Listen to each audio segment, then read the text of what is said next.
एक सामान्य स्कूल के दिन हरुका अपनी डेस्क पर अकेला बैठा हुआ है क्योंकि वह पूरी तरह से अकेला है। हरुका अच्छी तरह जानता है कि वह एक अकेला इंसान है और सच्चाई यह है कि वह अकेले रहना पसंद करता है क्योंकि उसके पास दूसरा कोई चॉइस नहीं है क्लासमेट के साथ समय बिताने के, और वह उन्हें बिल्कुल पसंद नहीं करता।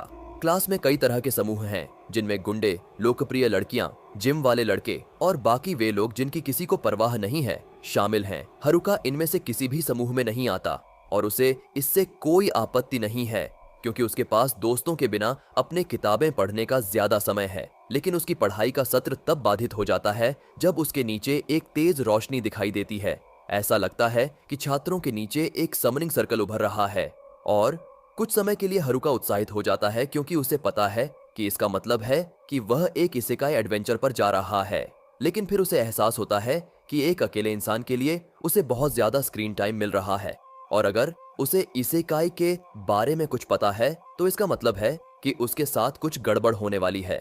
वह खुद को किसी मुसीबत में फंसने नहीं देना चाहता, खासकर जब तक GTA 6 रिलीज नहीं हो जाती। इसलिए जब तक पोर्टल लोड हो रहा है वह दरवाजे की ओर जाता है और बाहर निकलने की कोशिश करता है। दुर्भाग्यवश दरवाजा किसी जादू से बंद है, इसीलिए चाहे वह कितनी भी ताकत लगाए वह बाहर नहीं जा पाता। पोर्टल लगभग लोड हो चुका है और उसके सहपाठी गायब होने लगते हैं। अपनी दूसरी दुनिया की तकदीर से बचने के लिए आखिरी कोशिश के रूप में हरुका छत के वेंट्स में घुसने का फैसला करता है। वह कूदकर क्लास की छत में प्रवेश कर जाता है, लेकिन जब उसे लगता है कि वह सुरक्षित है तो समनिंग सर्कल छत के माध्यम से उसका पीछा करता है और वह फिर भी समन हो जाता है। हरुका अब दूसरी दुनिया में है और चूंकि उसे पहले से पता है कि यह सब कैसे होता है, वह उम्मीद करता है कि कोई मोटा राजा या सुंदर राजकुमारी जल्द ही आएगी और उससे मदद मांगेगी, लेकिन ऐसा नहीं होता। हरुका एक गंजे बूढ़े आदमी को देखता है जो घबराहट में अपने हाथ हिला रहा है और हरुका को देखकर घबरा रहा है। वह आदमी भगवान है और वही समनिंग का जिम्मेदार था। उसने पहले ही हरुका के सभी सहपाठियों को दूसरी दुनिया में भेज दिया है, लेकिन हरुका के छत में छुपने के कारण उसकी समनिंग में देरी हो गई और भगवान को उसे जल्दी से दूसरी दुनिया में भेजना होगा ताकि वह इस गड़बड़ी के लिए मुसीबत में न फंस जाए। वह हरुका को बताता है कि उसे दूसरी दुनिया में मदद करने के लिए एबिलिटीज मिलेंगी, लेकिन चूंकि वह देर से आया है, सभी अच्छी एबिलिटीज पहले ही चुनी जा चुकी हैं। अब जो बची हैं वे स्किल्स हैं जो किसी ने नहीं चुनी। हरुका के पास Minecraft villager, gambling dice, contact lenses और एक स्टिक जैसी स्किल्स चुनने का विकल्प है। यह सब बुरी बात तब होती है जब उसे केवल सीमित संख्या में स्किल्स चुनने की अनुमति होती है। हरुका भगवान पर गुस्सा निकालना शुरू कर देता है क्योंकि उसने उसे इस दुनिया में समन किया और उसे केवल बेकार स्किल्स ही दी। भगवान जानता है कि उसने गलती की है, लेकिन वह भगवान यूनिवर्सिटी से सिर्फ इसलिए पास नहीं हुआ कि एक हाई स्कूलर से डांट खाए।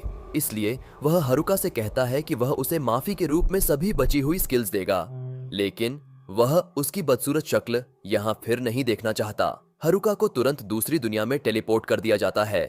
यह अच्छा है कि उसे सामान्य से ज्यादा स्किल्स मिलती हैं, लेकिन इससे ज्यादा फायदा नहीं होता जब उसे दूसरी दुनिया में आते ही जंगल में फेंक दिया जाता। उसके पास कोई सप्लाईज नहीं है, लेकिन फिर वह जमीन पर एक पाउच देखता है और पता चलता है कि यह माइनक्राफ्ट विलेजर स्किल का हिस्सा है और वह पाउच उसे अपनी इन्वेंट्री में अनगिनत आइटम्स स्टोर करने की अनुमति देता है।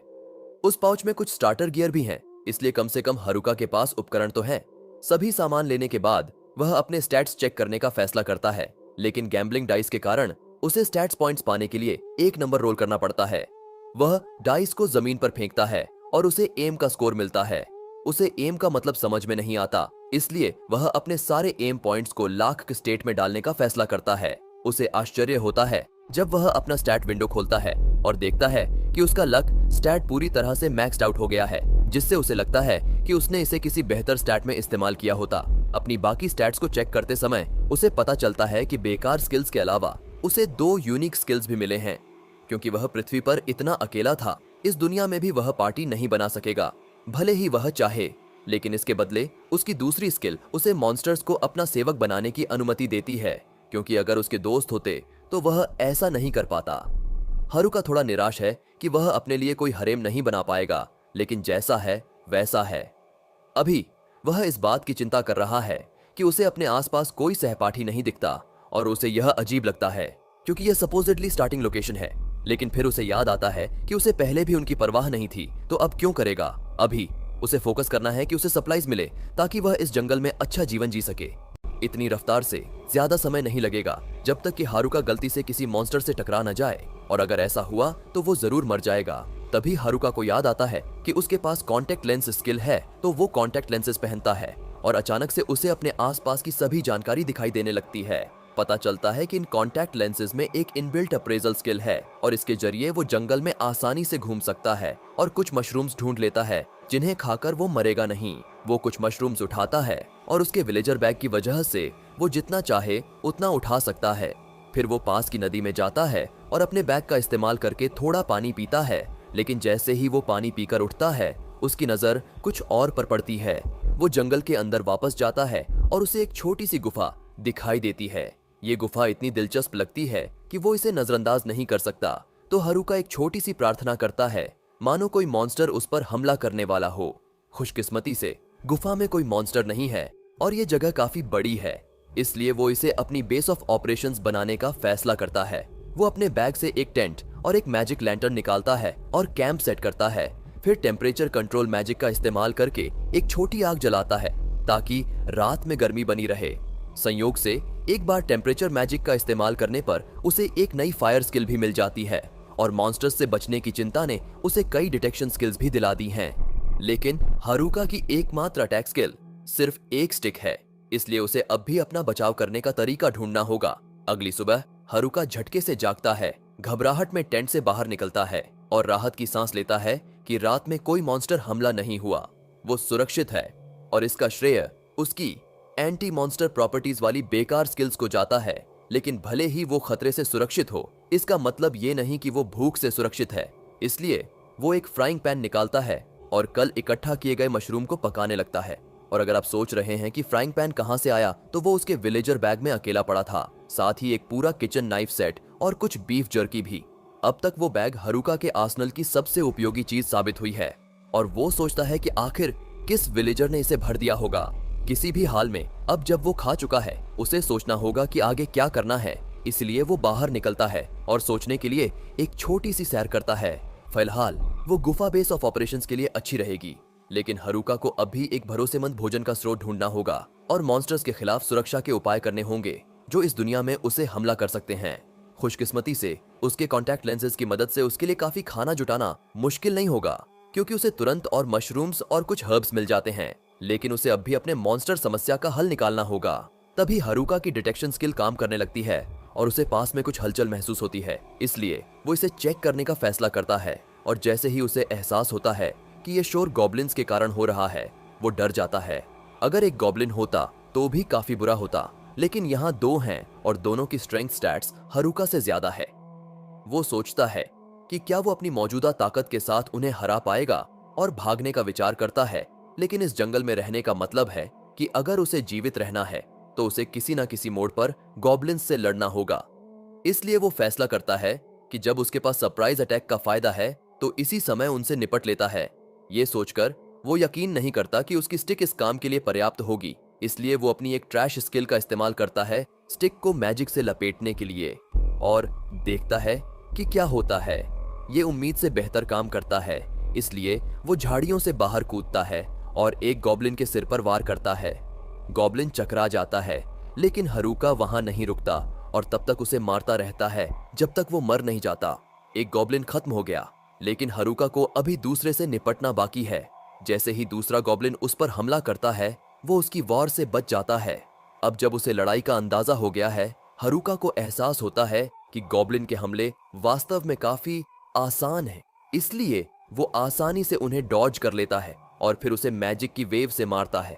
अपनी पहली गॉब्लिन लड़ाई जीतने के बाद हारुका सोचता है कि आज के लिए इतना काम काफी है और गुफा में वापस लौट आता है ताकि थोड़ा आराम कर सके। वापस आकर वो कुछ मशरूम्स भूनता है और गॉब्लिन के कॉर्प्स से मिली क्लब को देखता है। वो हाई डैमेज तो करता है, लेकिन भारी है और उसकी रेंज भी कम है, इसलिए हारुका फिलहाल अपनी स्टिक का इस्तेमाल जारी रखने का फैसला करता है। फिर वो अपने बाकी स्टैट्स चेक करता है और उसकी हैरानी की सीमा नहीं रहती जब उसे पता चलता है कि आज की लड़ाई से उसका लेवल अप हो गया है। और सिर्फ इतना ही नहीं, उसके सारे एग्जिस्टिंग स्टैट्स भी 2 गुने हो गए हैं। अगली सुबह हारुका उठता है और हमेशा की तरह नाश्ता करता है, लेकिन अब उसे हर वक्त सिर्फ मशरूम्स खाकर ऊब सी होने लगी है। उसे सच में यहाँ कुछ मीट खाने का मन है, लेकिन इसके लिए उसे पहले हंटिंग सीखनी होगी। और उससे पहले खुद को एनहांस करना होगा। सबसे पहले वो अपने नए मिले मैजिक फ्यूजन स्किल को आजमाना चाहता है। संक्षेप में ये स्किल उसकी पूरी बॉडी को मैजिक से कवर कर देता है ताकि उसकी फिजिकल और मैजिकल डिफेंसेस बढ़ जाएं।